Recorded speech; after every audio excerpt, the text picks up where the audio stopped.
اگر مجھے تک فرماتا ہے جب جنتی جنت جا رہے ہوں گے، فرشتے آئیں گے پروٹوکول کے لیے، انہیں سلامی دینے، قرآن پڑھیے، اللہ فرما رہا ہے وہ سلامی دے گے کیا کہہ کر؟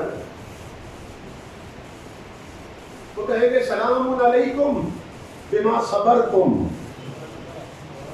اور جنت میں آنے والوں تمہارے صبر کو سلام کہ دنیا میں تم پہ جتنی مصیبتیں آئیں تم روئے پیٹے نہیں، تم صابر بنتے رہے۔ اس وقت بھی وہ صبر کی بات کر رہے ہیں جو جنت جا رہے ہیں، کیونکہ بے صبر تو ادھر جائے گا کوئی نہیں، جو بے صبر رہے نا وہ ادھر کوئی نہیں گیا۔ یہ صبر والوں کو کہا جا رہا ہے بما صبرتم، سلام علیکم بما صبرتم، تمہاری جرأت کو سلام کہ ہر مرحلے میں تم صابر رہے۔ اللہ کا انعام صابروں کے لیے، اجر صابروں کے لیے، معیت صابروں کے لیے، بشارت صابروں کے لیے۔ ہمارے دامن میں قرآن ہے تو ہم کیوں قرآن سے رہتے؟ اور یہ بھی یاد رکھیے حضور نے اپنی آل کا تعارف کروایا تھا کہ یہ قرآن سے کبھی جدا نہیں ہوتا۔ بات لمبی ہو جائے گی، میں شہر میں نہیں جاتا، تو اتنی بات کو آپ سنتے رہتے علماء کہ میری آل قرآن سے کبھی جدا نہیں ہوتی۔ قرآن ان کے ساتھ اور یہ قرآن کے ساتھ۔ اب مجھے بتائیے کہ وہ گھرانہ حضور کا جو قرآن بچانے جا رہا ہے، کربلا میں قرآن بچانے جا رہا ہے، قرآن کی تعلیم بچانے جا رہا ہے، اور جو قرآن بچانے کے لیے اپنا گھرانہ لٹا رہا ہے اس کا اپنا کردار قرآن کے خلاف کیسے ہو سکتا ہے؟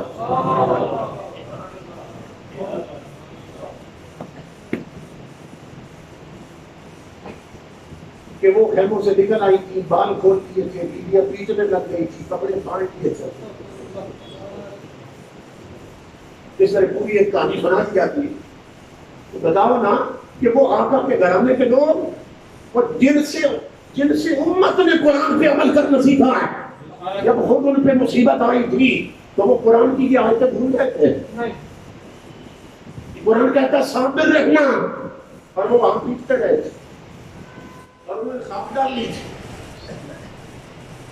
علامہ اقبال کہتا ہے میں قرآن پڑھتا تھا، بعض آیتیں مجھے سمجھ نہیں آتی، آیتوں پہ فرق ہے، بعض رات نہیں فرق ہوتے تھے قرآن۔ تو اقبال قرآن تو دیکھا اب سمجھ آیا، اقبال کہتا ہے رمز قرآن از حسین مسلم، لیکن قرآن پڑھا تو قرآن سمجھ نہیں آیا، حسین کو پڑھا تو مجھے قرآن کی سمجھ آنے لگ گئی۔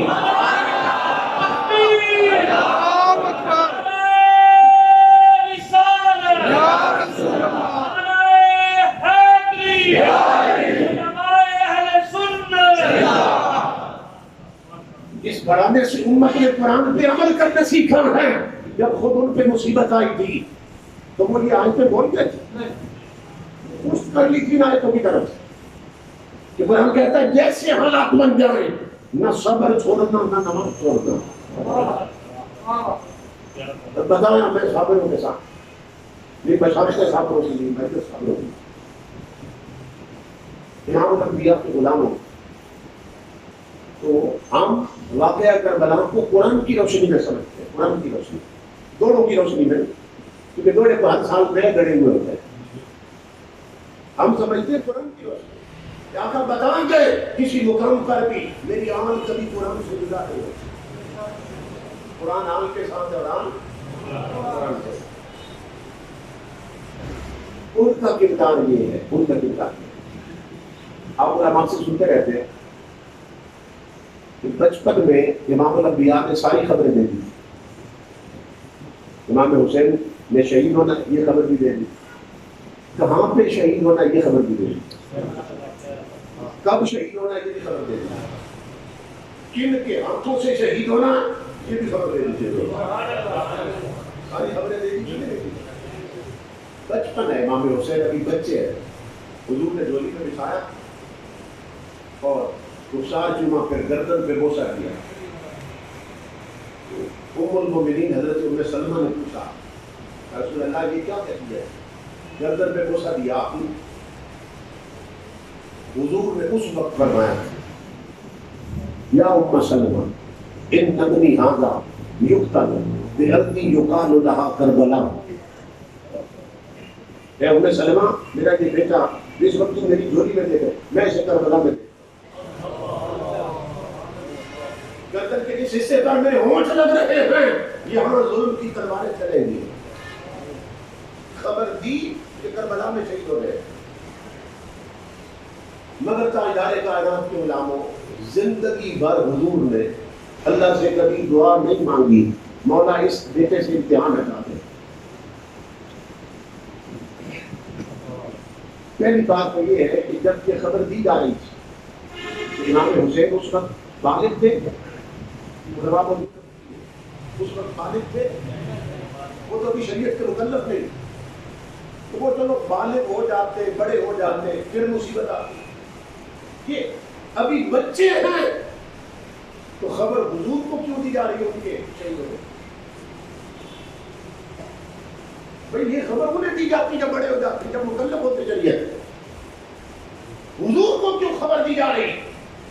اس میں فلسفہ یہ تھا کہ واقعہ کربلا اور شہادت حسین میں صرف حسین کا امتحان نہیں، کملی والے کا بھی امتحان ہے کہ ہم خبر دیتے ہیں کہ ہم نے شہادت لکھ دی تیرے نوازے کے لیے، ہم نے کربلا مقدر بنا دی ہے۔ محبوب کیا کہتا ہے؟ انہوں نے خبر دی کہ اس نے کٹنا ہے، کربلا میں کٹنا ہے، شہید ہونا ہے، مگر زندگی بھر دعا نہیں مانگی مولا ہمارے بچے سے یہ مصیبت ہٹا دے۔ حضرت علی المرتضیٰ بھی جانتے ہیں کہ میرے اس بیٹے نے شہید ہونا۔ جب آپ جا رہے تھے سفر میں تھے تو میدان کربلا آیا، آپ کے ساتھیوں سے پوچھا تھا ساتھیوں اس جگہ کا نام کیا ہے؟ کسی نے کہا کہ اسے ماریہ کہتے ہیں، پر میں کوئی اور نام کا اسے کربلا بھی کہتے ہیں۔ آپ پھر سواری سے اتر آئے اور زمین پہ نشان لگائے، لوگوں نے کہا تھا یہ کیا کر رہے ہیں آپ؟ فرمایا ہاں ہونا منع کو رکابہم فموضع رکابہم، فرمایا یہ وہ جگہ ہے یاد رکھنا جہاں فاطمہ کی بیٹی زینب کے خیمے لگیں گے، یہ وہ جگہ ہے جہاں ان کے قدامے اتریں گے، یہ وہ جگہ ہے جہاں آل محمد کا خون بہایا جائے گا۔ نشان لگا کے بتا رہے ہیں کہ یہاں قدامے اتریں گے، جہاں خیمے لگیں گے، یہاں خون بہایا جائے گا، مگر زندگی بھر حضرت علی المرتضیٰ نے بھی کبھی بات نہیں مانگی کہ مولا یہ مصیبت ہٹا دے، یہ جو امتحان ہے یہ نہ آئے۔ آپ مجھے بتائیے کہ حضور صلی اللہ علیہ وسلم فرماتے ہیں کہ ہر جمعہ کو ایک گھڑی ایسی آتی ہے مقبولیت کی گھڑی کہ رب سے جو مانگو وہ دے دیتا ہے۔ تو حضور کی زندگی میں کتنی بار گھڑی آئی تھی؟ جانتے ہیں کہ بچے نے شہید ہونا، علی المرتضیٰ بھی جانتے ہیں، اور وہ گھڑی آتی رہی اور گزرتی رہی، اس گھڑی میں بھی عرض نہیں کی مولا بچے سے امتحان ہٹا دے۔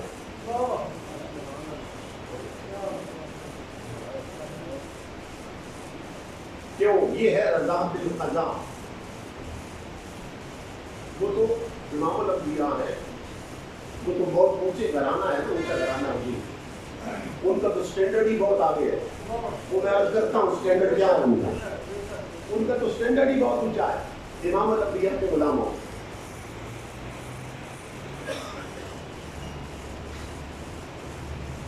ہمیں اگر کوئی نجومی بھی بتا دے تو مہینے بعد میں تم پہ مصیبت آنے والی، پتہ نہیں گھر میں کتنے کلمے کے لکھ نکل جائیں۔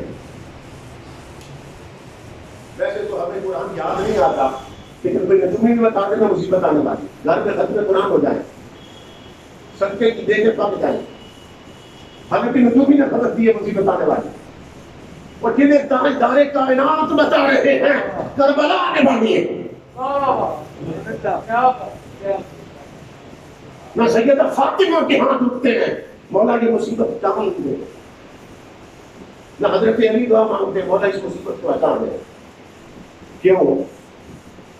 اس لیے کہ جتنے اولیاء کرام ہیں، جتنے اولیاء کرام سب کے مطلب نام اٹھا لیں، جو تصوف کی امہات کتب ہے وہ پڑھ کے دیکھیں، ایک چیپٹر ہے تمام کشف المعانی اٹھا لیں، قواعد المعارف اٹھا لیں، فوائد القرآن اٹھا لیں، قوت القلوب اٹھا لیں، کتاب اللمع اٹھا لیں، بابا فرید گنج صدر کے ملفوظات اٹھا لیں، جس ولی کے بھی ملفوظ اٹھائے ہیں ملفوظات تمام نے لکھا ہے کیا کہ کوئی عام بندہ بھی اس وقت تک رب کا ولی بن ہی نہیں سکتا جب تک اس کے لکھے پہ راضی نہ ہو۔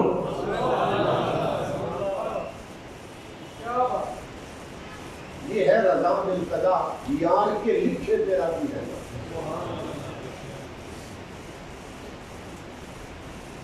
کوئی ولی نہیں بن سکتا جب تک اس کے لکھے پہ راضی نہ ہو۔ یہ بہت اونچا مقام ہے۔ داتا صاحب نے لکھا ہے کہ فقیر دریا کے کنارے پہ بیٹھے تھے، ایک فقیر غسل کے لیے اتر گیا دریا میں، تو وہ بھنور میں پھنس گیا۔ تو جو کنارے پہ درویش بیٹھے تھے نا، ان کا سٹینڈرڈ لو تھا، نیچے کے درجے پہ، اور وہ جو تھا بھنور میں پھنسا ہوا اس کا سٹینڈرڈ ہائی تھا، وہ اونچے درجے کا فقیر۔ تو کنارے کے فقیروں نے آواز دی، فقیر صاحب کیا تم چاہتے ہو تمہیں بچانے؟ وہ بھنور میں پھنسا ہوا تھا، اب ڈوب رہا ہے، کیا تم چاہتے ہو تمہیں بچانے؟ اس نے کہا میں نہیں چاہتا۔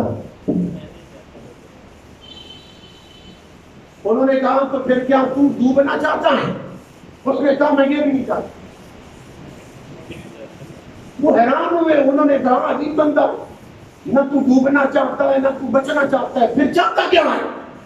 اس نے کہا نادانو، جب سے اس سے یاری لگی ہے اپنی چاہت ہی نہیں رکھی، نہ میں ڈوبنا چاہتا ہوں نہ بچنا چاہتا ہوں، میں وہی چاہتا ہوں جو میرا یار چاہتا ہے۔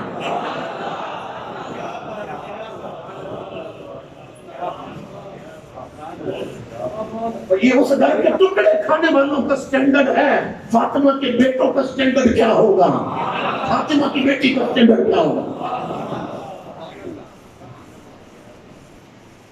یہ ہے رضا بالقضا۔ تاجدار کائنات کی مجلس جمی ہے، جبرائیل امین آ گئے، آپ کے عرض کی اللہ کے حبیب میں کوئی نماز روزے حج اور زکات کا مسئلہ لے کے آیا، کوئی آیت لے کے اور حکم لے کے نہیں آیا، میرے رب نے مجھے صرف ایک کام کے لیے بھیجا کہ یہ جو آپ کی سنگت میں حضرت سیدنا ابو بکر بیٹھے ہیں، اللہ فرماتے ہیں جبریل جاؤ میرے حبیب کو کہہ دو اللہ کہتا ہے اپنے یار صدیق کو میرا سلام پہنچا دے۔ عظمت تاجدار صداقت زندہ باد، عظمت تاجدار صداقت زندہ باد، عظمت تاجدار صداقت زندہ باد۔ اللہ فرماتا ہے آج صدیق اکبر کو میرا سلام پہنچا دے۔ ایک تو سلام پہنچا دے، دوسرا پیغام پہنچا دے کہ اللہ پوچھ رہا ہے صدیق تیرے دانتوں کا درد کیسا ہے؟ ابو بکر بتا تیرے دانتوں کا درد کیسا ہے؟ تاجدار کائنات نے روح بدلا فرمایا ابو بکر تیرے نام رب کا سلام آیا، تیرے نام رب کا سلام آیا، اور اللہ پوچھ رہا ہے ابو بکر بتا تیرے دانتوں کا کیا حال ہے؟ صدیق اکبر وقت میں آ گئے، عرض کیا آقا دکھ میں رکھے تب بھی راضی ہوں، سکھ میں رکھے تب بھی راضی ہوں، دکھ دے تب بھی راضی ہوں، سکھ دے تب بھی راضی ہوں۔ جبرائیل امین چلے گئے، امام الانبیاء مسکرائے، فرمایا ابو بکر یہ دانتوں کا کیس کیا ہے؟ یہ کیا معاملہ ہے دانتوں کا کہ رب تیرا حال پوچھ رہا ہے؟ صدیق اکبر کی آنکھوں میں آنسو آ گئے، عرض کی اللہ کے حبیب آج کی بات نہیں ہے، اللہ کی عزت کی قسم 12 سال ہو گئے میرے دانتوں میں درد رہتا، 12 سال ہو گئے میرے دانتوں میں درد رہتا تھا، آج درد ٹھیک ہوا ہے تو اللہ نے حال پوچھا ہے، آج درد کا آرام آیا تو رب نے سلام بھیجا اور حال پوچھا۔ امام الانبیاء مسکرائے، فرمایا ابو بکر یہ بھی تو بتا تیرے سامنے میں نے جابر کے مرے ہوئے بیٹے زندہ کر دیے، تیرے سامنے کنکریوں نے مجھ پہ درود پڑھا اور پتھروں نے کلمہ پڑھا، تیرے سامنے چاند کے ٹکڑے ہوئے، تو نے مجھے بتایا ہی نہیں کہ تیرے دانتوں میں درد ہے، اور 12 سال ہو گئے، تو نے فکر کبھی نہیں کی. اور یہ تو کوئی کیس نہیں تھا، میں نے صرف انگلی رکھنی تھی اور درد کھینچ دینا تھا، مگر تو نے بتایا کیوں نہیں؟ صدیق اکبر رونے لگ گئے، عرض کیا آقا درد دیا کس نے؟ فرمایا رب نے دیا. عرض کیا آقا اسی لیے نہیں بتایا، شرم آتی تھی یار کی یار سے شکایت کیسے کروں؟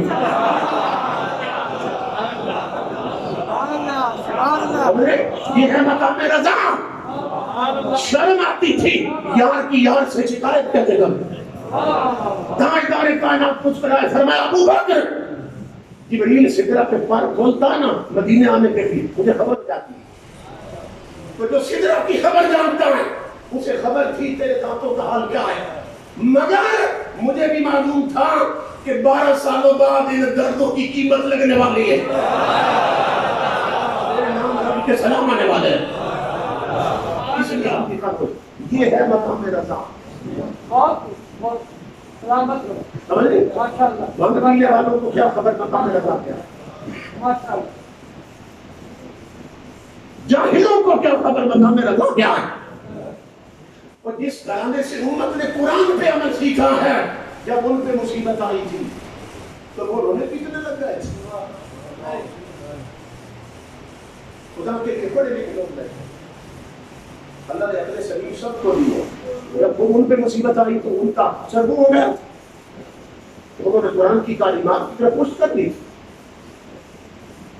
اور یہ تو حضور کے گھر کے لوگ ہیں. آؤ میں تمہیں اس گھر کی لونڈی کا صبر بتاؤں کہ کیا ہے، تاکہ آپ کو معلوم ہو کہ پھر ان کا صبر و تحمل کیا ہوگا. صحابہ کہتے ہیں جاءت امرأۃ الی النبی صلی اللہ علیہ وسلم یقال لها ام خلاد، کہ آپ حضور کی بارگاہ میں بیٹھے تھے کہ ایک خاتون آئی جنہیں ام خلاد کہتے تھے، صحابیت حضور کی. تصور علی بن حافظ کو مقتول اپنے شہید بیٹے کا پوچھنے آئے. ایک بیٹا تھا وہ کٹ گیا تھا، ٹکڑے ہو گئے، تو حضور کی بارگاہ میں آئے اور نقاب میں آئے، پردے میں آئے. جو نئے نئے مسلمان ہوئے تھے وہ تو دیکھ چکے تھے دور جہالت کا منظر، کسی عورت کا بچہ فوت ہو جاتا یا کٹ جاتا تو وہ ماتم کرنے لگ جاتی تھی، بال کھول لیتی تھی، سروں میں خاک ڈال دیتی، سلے ہوئے کپڑے کے انچلے کر دیتی. تو وہ حیران تھے، اس کا ایک ہی بیٹا تھا اور وہ ٹکڑے ہو گیا، اور آئی ہے حضور کے پاس اور پردے میں آئی ہے سر سے پہنچ نقاب میں آئی. تو فقال اللہ بعض اصحاب رسول اللہ صلی اللہ علیہ وسلم، یہ تسالین آنے کے کام سے متفق بتاؤ.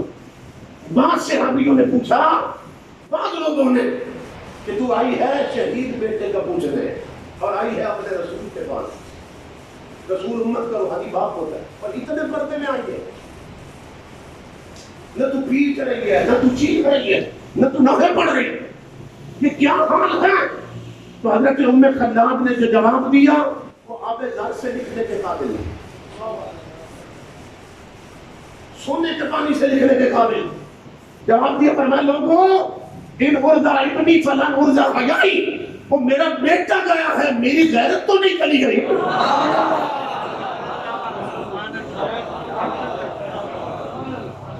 میرا بیٹا گیا ہے، میری غیرت تو نہیں چلی گئی، میری شرم تو نہیں چلی گئی کہ میں بے پردہ ہو جاؤں.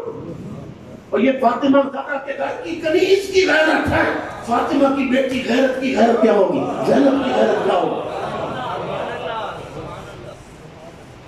امام الانبیاء کو اس گھرانے کا حال یہ ہے کہ معلوم تھا کہ کربلا میں کٹ جانا، مگر زندگی برداشت نہیں مانی کہ بولا یہ امتحان ہٹا دے. ہاں 2 دعائیں ملتی ہیں حضور کے بارے، 2 دعائیں امام حسین کے لیے، اللہم آت الحسین صبرا و اجرا. وہی جو میں نے بات انما یوفى الصابرون اجرهم بغیر حساب. اور مومنوں کو حکم دیا صابر رہنا، تو زندگی بھر حضور دعا مانگتے اللہم آت الحسین صبرا و اجرا. مولا تیرے لکھے کو نہیں بدلتے ہیں، یہ دعا ہی نہیں کرتے جو تم نے لکھا وہ بدل دے، بلکہ میں کاندھوں پہ بٹھا کر، سینے پہ لٹا کر، زلفیں تھما کر، زبان کو تھما کر اس لکھے کے مطابق حسین کو تیاری کروا دیتا ہوں۔ میرے اللہ جب وہ کربلا اترے میرے اس بیٹے پر تو اسے صبر بھی دینا، اسے اجر بھی دینا۔ اس کے قدم نہ ڈولنے پا، جس کے قدم نہ ڈگمگانے پا۔ اب یہ ہے ان لوگوں کا صبر۔ ہمیں کوئی عام بندہ بھی بتا دے میں حساب کیا ہے فلاں چوک میں جب جاؤ گے نا جڑا والا کے مارے جاؤ گے، کام زندگی پر رخ نہیں کریں گے۔ تو جنہیں حضور بتا کے جائیں کہ کربلا میں کٹنا ہے، دنیا روکتی رہی حسین بڑھتے گئے۔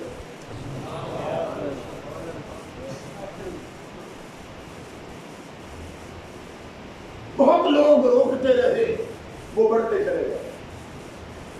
اور ایک انگریز اورینٹلسٹ کہتا ہے، ایک انگریز ڈاکٹر ڈیوڈ کہتا ہے، ڈیوڈ گور، یہ ہیں ان کی ہمتیں اور حوصلے اور صبر۔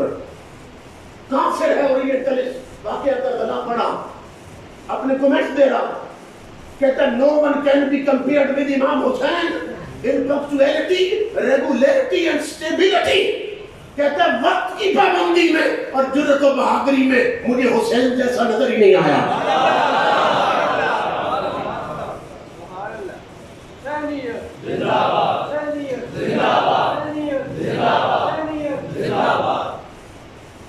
وقت کی پابندی میں حسین پنکچوئل کتنا، اسٹیبل کتنا ہے، ریگولر کتنا ہے، کام اور سبب کیا بنا۔ اس نے نا کچھ ایک تاریخ رکھی ہے، یہ جو رستم زمان ہے یہ بہت مشہور ہے۔ رستم جو تھا، رستم اور سورام، یہ دو نام ایران کی تاریخ میں مشہور اہمیت رکھتے ہیں۔ یہ پہلوان تھے اور بہت بہادر لوگ، ایک بندہ کئی سو پہ باری تھا۔ تو ڈاکٹر ڈیوڈ کہتا ہے کہ میں نے رستم کی زندگی پڑھی، چاہتا تھا کہ میں مثال پیش کروں کہ حسین رستم کی طرح بہادر ہے، لیکن میں نے کہا مثال دینے سے پہلے اس کی بایوگرافی کو پڑھو رستم کی کہ وہ کتنا بہادر ہے۔ جب اس نے پڑھا اس کی زندگی کو، اس نے وہ دیکھتا ہے کہ رستم جو تھا اس کی بیوی امید سے تھی، پریگننٹ تھی، اس نے کہیں سفر پہ جانا تھا، کئی سال لگ سکتے ہیں۔ اس نے اپنی بیوی سے کہا رستم نے کہ میرے باں اگر بیٹا پیدا ہونا تو یہ میں اپنے گلے کا لاکٹ یا اپنا پٹا دے کے جا رہا ہوں۔ وہ جو کہتے تھے اس طرح کے لوگ، تو وہ نشانی کے طور پر میرے بیٹے کو میری طرح پہلوان بنانا اور اس کے گلے میں ڈالنا کہ زندگی میں کبھی ملاقات ہو جائے تو میں پہچان لوں گا اپنی اس نشانی سے کہ یہ میرا بیٹا ہے۔ وہ چلا گیا یہ کہہ کر۔ بعد میں سورام پیدا ہوا، سورام کی پہلوانی میں نکل، ماں نے اسی طرح تربیت کی، اس کو ریسلر بنا دیا، پہلوان بنا دیا۔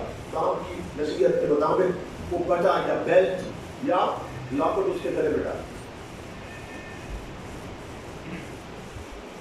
یہ جو سورام ہے یہ ترقی کرتے کرتے بادشاہ کا مقرر بن گیا۔ ادھر جہاں رستم گیا ہوا تھا، اسٹیٹس ہوتی تھی، وہ وہاں جا کے بادشاہ کا مقرر بن گیا۔ محلاتی سیاست نے ایسا رنگ بدلا کہ دونوں بادشاہوں کی جنگ ہونے لگی اور دونوں میدان میں اتر آئے۔ تو طریقہ یہ تھا اپنے اپنے پہلوان پہلے نکالتے، جنگ شروع کرتے تھے۔ اس نے رستم نکالا، اس نے سوراب نکال دیا۔ باپ بیٹا سامنے کھڑے، اسے نہیں معلوم یہ کون، کسے نہیں معلوم وہ کون۔ لڑائی شروع ہو گئی، کس نے وار کیا؟ سوراب نے بیٹے نے، اس نے روک لیا ڈانٹ میں۔ اب اس نے کہا کہ اب تو تیار رہو، تم تیار رہو، اب میں بات کرنے لگا۔ پھر جب یہ گھاٹ تھا پرانا، جب اس نے وار کیا تو نیزہ سینے سے پان کرتی ہے، سوراب گرا زمین پہ، اور گرتے گرتے سوراب نے کہا تو نے مجھے مار تو دیا مگر تو نہیں پہچانتا میں کس کا بیٹا ہوں۔ میرا باپ تو اگر زمین پہ بھی چھپ جائے تجھے نکال لائے، آسمانوں میں چلا جائے تجھے اتار لائے، میرے باپ کے غضب سے تو بچ نہیں سکتا، مجھے تو نے مار دیا۔ اس نے کہا کون ہے تیرا باپ؟ اس نے کہا رستم۔ اس نے کہا میں نہیں مانتا کہ تو رستم کا بیٹا۔ اس نے گریبان پھاڑا، وہ لپٹ نکلا۔ یہ ماں نے پہنایا تھا، باپ نے نشانی دی تھی۔ رستم نے جب دیکھا کہ یہ میرا ہی بیٹا ہے، ڈاکٹر ڈیوڈ کہتا ہے رستم لڑکھڑاتا ہوا پیچھے ہٹا۔ اس کو دنیا نے گرتے تو دیکھا، پھر اٹھتے نہیں دیکھا۔ وہ اورینٹلسٹ ہے، وہ کہتا ہے میری طلب تھی حسین کو کہوں رستم جیسا بہادر ہے حسین، مگر نہیں، رستم میں یہ مثال دیکھ کر حسین کی توہین نہیں کر سکتا کہ تو ایک بیٹے کی لاش نہیں دیکھ سکا، فاطمہ کے لال جیسا کیسے بن سکتا ہے؟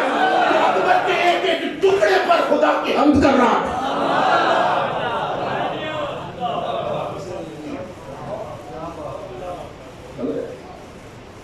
اس لیے وہ کہتا ہے no one can be compared with امام حسین in punctuality, regularity and stability۔ وہ کہتا ہے وقت کی پابندی میں اور جرأت و بہادری میں مجھے فاطمہ کے لال جیسا نظر نہیں آتا۔ وقت لوگ ان کے خون سے کھیلتے ہیں، بیویوں کو بے پردہ کروا دیتے ہیں اپنے چند ٹکوں کے لیے، رنگ بھرنے کے لیے کہ دنیا کو یہ بھی گواہ کرتے ہیں۔ ہر سال نئے نئے طریقے ایجاد کیے جا رہے ہیں۔ یزید نے ایک بار ظلم کروائے، یہ ہر سال فاطمہ زہرا کے علاقوں میں ظلم کرتے۔ اس لیے سنیو، ہماری بولی میں قرآن ہے، قرآن نہیں۔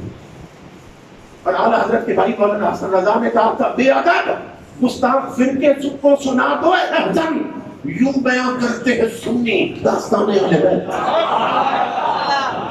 اذان رضا، اذان رضا، اذان رضا، ہمارے سچے رہنما۔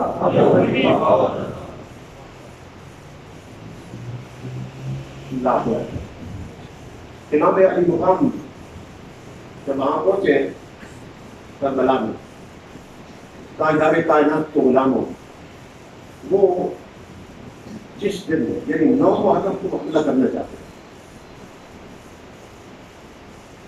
وہاں اعلان ہو گیا کہ حسین کے خیموں کی طرف رخ کرو اور حملہ کر دو۔ تو سیدہ زینب دیکھنے لگی کہ بھائی جان کہاں گئے؟ وہاں سے حملے کی آواز آ رہی ہے، بھائی جان کہاں گئے؟ تو سیدہ زینب ان کی تلاش میں جب ان کے خیمے میں گئی، آخری اعلان ہو چکے تھے، یہ طے تھا کہ بیعت نہیں کرنی کر جانا ہے، یہ طے ہو چکا ہے، آخری وقت آیا تھا، بات طے ہو چکی تھی۔ امام الانبیاء کے غلاموں، یہ لمحہ فکریہ جو میں بتانے لگا ہوں، سیدہ گئی بھائی کے خیمے میں، دیکھا امام حسین، خیمہ کی جو درمیان کا بانس ہوتا ہے اس کو خیمہ کی چوب کہتے ہیں، اس کے ساتھ گرم ریت پہ بیٹھے اور ٹیک لگا کے گھٹنوں پہ سر رکھ کے سو رہے ہیں۔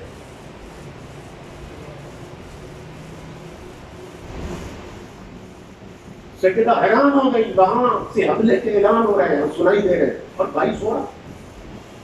ایک لمحے کے لیے تاجدار کائنات کے غلاموں، سوچو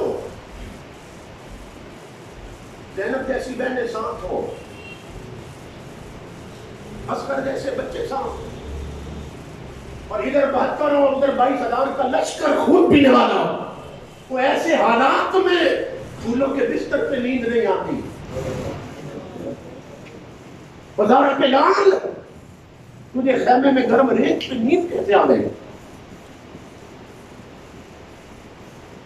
یہ نفسیات کا مقام ہے، اسے سمجھو۔ اور جس کے دل میں خوف ہو دشمن کا، اسے کبھی نیند نہیں آتی۔ جس کے دل میں تھوڑی سی بھی ٹینشن ہو، اسے کبھی نیند نہیں آتی، بھولوں پہ نہیں آتی، اسے ریت پہ آ گئی۔ اور حسین تو اپنے مشن کی صداقت پہ کتنا مطمئن تھا، تجھے اپنے نکلنے پر کتنا اطمینان تھا کہ گرم ریتوں پہ تجھے نیند آ رہی ہے۔ تاجدار کائنات کے غلاموں قرآن کہتا ہے کہ یہ وہ سکینہ ہے جو اللہ اپنے بندوں کے دل پہ اتارتا ہے. فانزل اللہ سکینۃ علیہ. یہ قرآن پڑھو, یہ تاریخ کا تسلسل ہے.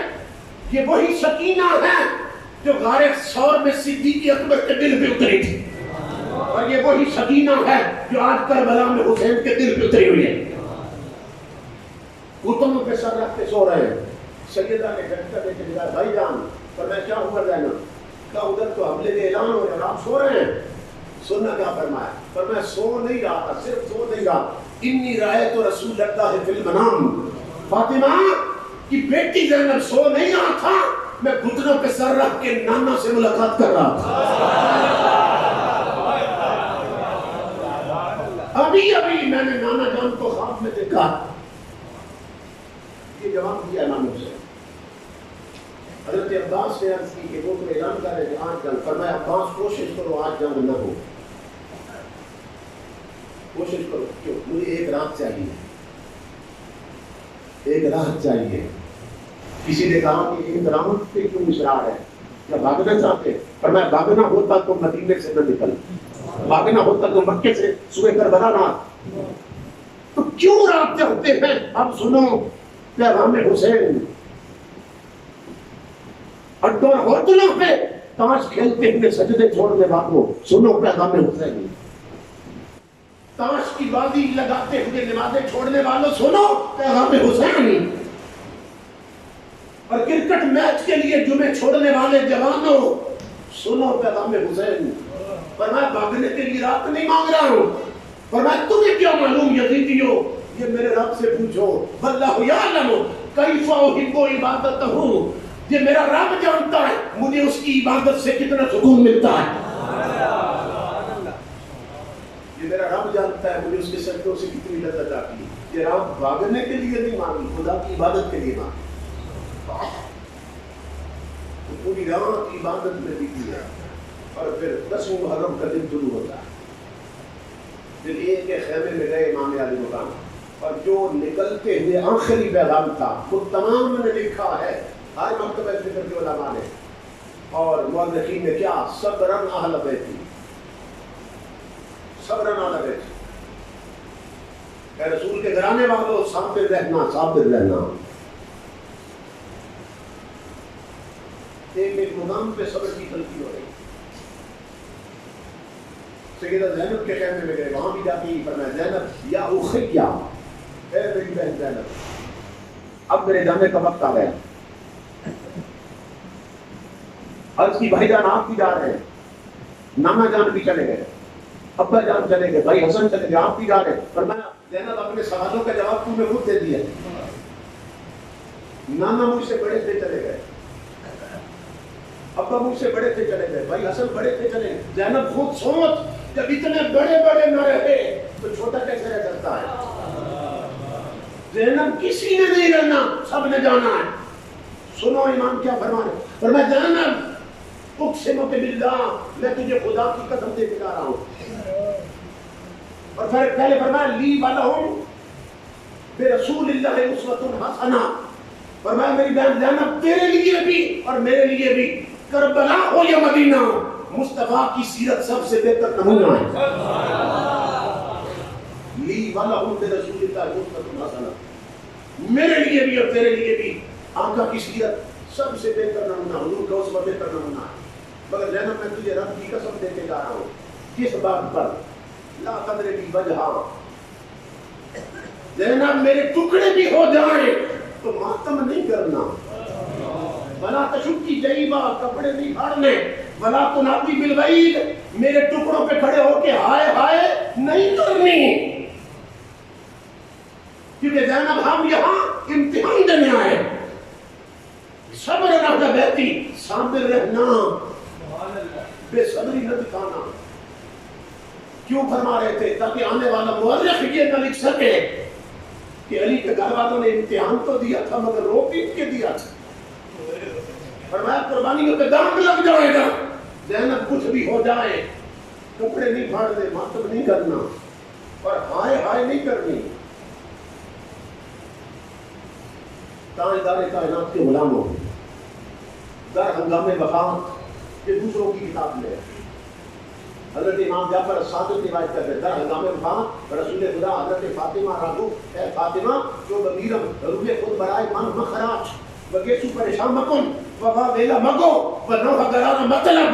امام الانبیاء جب دنیا سے جا رہے تھے فرمایا فاطمہ تیرا والد دنیا سے جا رہا ہے, تماچے نہیں مارنے, منہ پہ ماتم نہیں کرنا, کپڑے نہیں پھاڑنے, ویلا نہیں کرنا, بال نہیں کھولنے.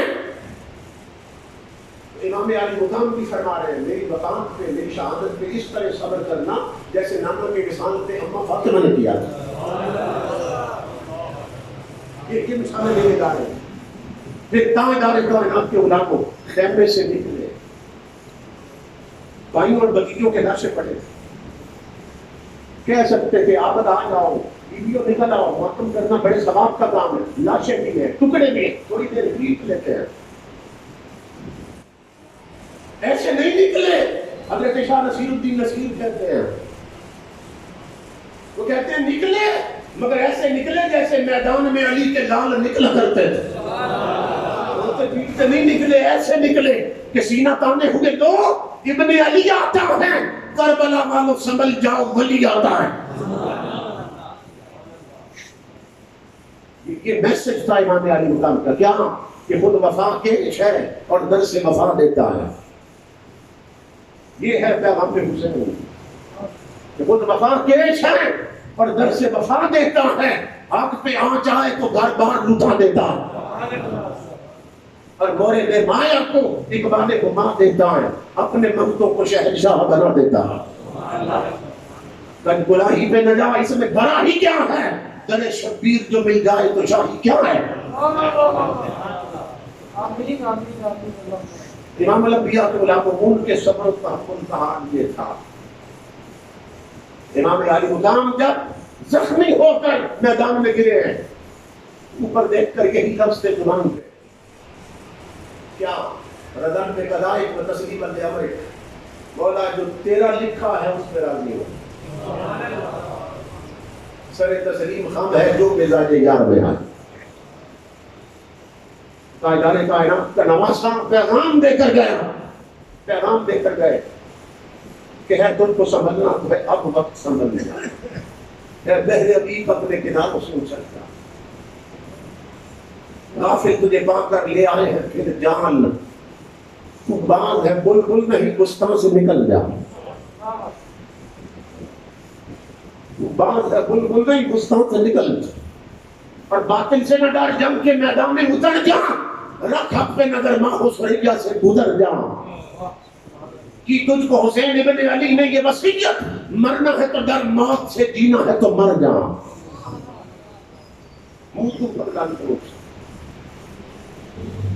مرنا ہے تو ڈر موت سے, جینا ہے تو مر جا. تقدیر الہی کے نوشتے بھی وہی ہیں, اللہ بھی وہی, اس کے فرشتے بھی وہی ہیں. اتریں گے ملائک تیری امداد تو اب بھی, گڑ ذات خدا سے تیرے رشتے بھی وہی ہیں. کربلا ایک پیغام ہے, کربلا ایک مشن ہے. تاجدار کائنات کے غلاموں, آقا کا دین کل بھی لٹ رہا تھا, حضور کا دین آج بھی لٹ رہا ہے, مگر فرق کتنا ہے. وہ دین بچانے کے لیے نکلے تھے تو خون گرا کے آئے تھے اور گردنیں کٹا کے آئے تھے, اور ہم آج ان کا ذکر سننے کے لیے نکلتے ہیں صرف آنسو بہا کے ماتم پر جاتے اور سمجھتے ہیں کہ دین کی قدروں کا حق ادا ہو گیا.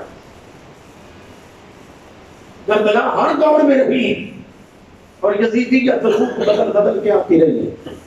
اس دور میں اسلام خطرے میں, ہماری اسلامک آئیڈینٹی خطرے میں, ہمارا تشخص خطرے میں, ہماری اسلامی روایات خطرے میں, ہماری تہذیب خطرے میں, اور نیچے سے اوپر تک اقبال نے جس طرح اشارہ کیا تھا, اسلام کے دشمن متحد ہو چکے ہیں, اپنے نگاہیں خریدے جا چکے ہیں. کیا وطن کی فکر کر ناداں, مصیبت آنے والی, تیری بربادیوں کے مشورے ہیں آسمانوں میں. آقا کے غلاموں, امام حسین کا مشن پھر زندہ کرنے کی ضرورت ہے. کم از کم اتنا کرو, اپنے گھر کے ماحول کو اسلامی بنا لو. کم از کم اتنا کرو, وہ بیٹیوں کا لباس اسلامی بنا لو. کم از کم اتنا تو کرو, انہوں نے 22,000 تلواروں میں سجدے نہیں چھوڑے, تو 4 یاروں میں چھوڑ رہا ہے، کیا تیرا جوڑ بنتا ہے فاطمہ کے لال کے ساتھ؟ انہوں نے گردن کٹا کے نیزے پہ تلاوت نہیں چھوڑی، تو گھر کی الماری میں رکھ کے قرآن پڑھنا بھول گیا، کیا جوڑ بنتا ہے فاطمہ کے لال کے ساتھ؟ یہ مہینہ یہ تجدید عہد کا مہینہ ہے، اللہ سے وعدہ کرو، اور پھر آپ سنتے ہیں علماء سے، رونا آتا ہے کہ قوم کس طرح پہ چلی گئی۔ آپ سنتے ہیں ہر سال علماء سے کہ 10 محرم کو حضرت آدم علیہ السلام کی توبہ بھی قبول ہوئی ہے کہ نہیں؟ اس توبہ سے ہم نے کیا سبق سیکھا ہے؟ جبکہ بتایا گیا کہ 10 محرم کو آدم علیہ السلام کی توبہ قبول ہوئی، تو ہم آدم علیہ السلام کی اولاد ہیں، وہ معصوم تھے مگر روئے 10 محرم، وہ معصوم ہو کے روئے، ہم گناہ کر کے بھی 10 کو نہ روئے، کبھی گناہوں پہ بھی روئے؟ کہ جس 10 محرم کے دن ہمارے ابل بشر کی توبہ قبول ہو سکتی ہے، ان کی نسل کی توبہ بھی قبول ہو سکتی ہے، مگر زندگی میں کتنے 10 محرم گزرے ہیں کہ ہمیں توبہ کی توفیق نصیب ہوئی؟ کبھی دھیان بھی آیا توبہ کی طرف؟ نہیں۔ پھر علماء سے سنتے ہیں 10 محرم کو نوح علیہ السلام کی کشتی کنارے لگی، تو ہم نے اس سے کبھی سبق لیا کہ اگر اس 10ویں محرم کو ان کی کشتی کنارے لگ سکتی ہے، اگر ہم اللہ کے حضور جھک جائیں تو ہماری ہچکولے کھاتی کشتی بھی کنارے لگ سکتی ہے۔ تو جہاں سے سبق لینا ہے وہاں سے سبق نہیں لینا، اور بدبختوں کی صحبت و سنگت کی وجہ سے اپنا دین بھی خراب کر رہے ہیں، اپنا ایمان بھی برباد کر رہے ہیں۔ اس لیے میرے آقا کے غلاموں، اس مہینے کی عظمت کو بھی پہچانو، یہ مہینہ روزے رکھنے کا مہینہ، نیاز بنانی ہے ضرور پکاؤ، شربت بنانا ہے ضرور بناؤ، مگر افطاری میں وہی نیاز اور وہی شربت استعمال کرو، کسی دوسرے کو افطاری کروا دو، تاجدار کائنات کی سنت پر بھی عمل ہو جائے، کربلا والوں کی نیاز بھی ہو جائے۔ اس کا طریقہ تو یہ ہونا چاہیے، مگر کتنے لوگ ہیں جو اس میں روزہ رکھتے ہیں، کتنے لوگ ہیں جو 10 محرم کو توبہ کرتے ہیں؟ تو چاہیے کہ اس 10ویں محرم کو پوری قوم گھروں میں مصلی پہ ہو۔ یہ یاد رکھیے، جس کام کا کرنا حرام ہے اس کا دیکھنا بھی حرام ہے۔ آپ اپنے گھروں میں رہیں، 10 محرم کو چھٹی ہوتی ہے، تلاوت قرآن کرے گھر میں رہیں، آپ کا گھروں میں کیا دیکھنے جاتے ہیں؟ ہماری عورتیں چھتوں پہ چڑھ کر بازاروں میں کیا دیکھتی ہیں؟ تو جب آپ اپنی حد میں رہیں گے اور وہ اپنی حد میں، تو کوئی جھگڑا ہو سکتا؟ کوئی جھگڑا ہو سکتا؟ یہ ملک انتہائی نازک حالات میں ہے، کہ ایسا وقت ہی مت آنے دو کہ جھگڑوں اور تصادم کی صورت پیدا ہو۔ آپ اپنے گھروں میں رہے، تلاوت قرآن، جو قرآن والے تھے انہیں قرآن کی تلاوت چاہیے، وہ نماز والے تھے انہیں نماز چاہیے۔ میدان کربلا سے آواز آ رہی ہے، اڈوں ہوٹلوں کے تاش کے لیے نمازیں چھوڑنے والوں، میرا قافلہ دیکھو، 72 کا قافلہ دیکھو، ہے کوئی بے نماز؟ ہے کوئی جو قرآن کی تلاوت نہ کرے؟ امام پیغام دے رہے ہیں، اگر قیامت کے دن میرے کارواں میں شامل ہونا ہے تو پھر دیکھ میرے کارواں کا سٹینڈرڈ کیا ہے۔ میرے کارواں میں شامل کوئی کم نظر نہیں ہے، وہ جو بے ضمیر ہوگا میرا ہم سفر نہیں ہے۔ یہ ہے پیغام کربلا۔ اپنے آپ کو اس راستے پہ چلا، حضور کا دین کل بھی لٹ رہا تھا، آج بھی لٹ رہا ہے، کل بھی یزید حکمران تھا، آج یزید کی صفت حکمران ہے۔ اس لیے اپنا دین ایمان بچاؤ، اپنی نسلوں میں حضور کا دین ٹرانسفر کرو۔ کیسے ہوگا؟ پورے دین پڑھاؤ گے، پورے شریعت کی طرف لاؤ گے تو گھر میں حضور کی شریعت رہے گی۔ تو بیٹیوں کا لباس اسلامی بناؤ، بچوں کی گدی میں انگریز کی تعلیم بعد میں، سب سے پہلے محمد عربی کا قرآن رکھو۔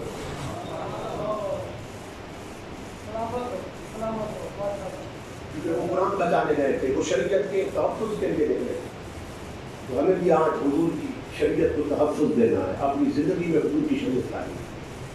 تو میں انتہائی خوش ہوا جب حضرت کا جامعہ دیکھا، آپ لوگوں کی خدمات کا حضرت ذکر فرما رہے، دل بام بام ہو گیا کہ اتنا بڑا جامعہ الحمدللہ یہاں بن گیا، اہل سنت کا بہت بڑا مرکز، اور آپ لوگوں کے تعاون کی وجہ سے، بزرگوں علماء کی سرپرستی کی وجہ سے جگہ جگہ اس کے مراکز اور اس کی برانچز قائم ہو رہی ہیں.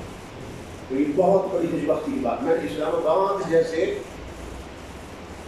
ایریا دیکھے ہیں کہ وہاں اللہ رسول کو کوئی نام لینے والا نہیں, بڑی بڑی آبادی ہے, کوٹھیاں ہیں, محل بنے ہوئے ہیں, مگر کوئی مدرسہ نہیں ہے, قرآن پڑھنے پڑھانے والا کوئی نہیں ہے, مسجد ویران پڑھی.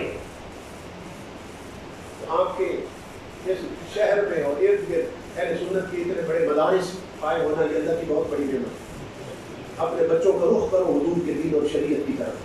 اسی سے ہماری اسلامک آئیڈینٹی قائم رہ سکتی ہے اور ہماری جو پہچان ہے کہ ہم مسلمان ہیں قائم رہ سکتے ہیں. ورنہ کالجوں میں اور یونیورسٹیوں میں حال یہ ہو چکا ہے کہ ہمارا جو نظام تعلیم ہے اس نے نا تنزل کی طرف, زوال کی طرف اس نے 4 قدم اٹھائے اور نیچے گر گیا.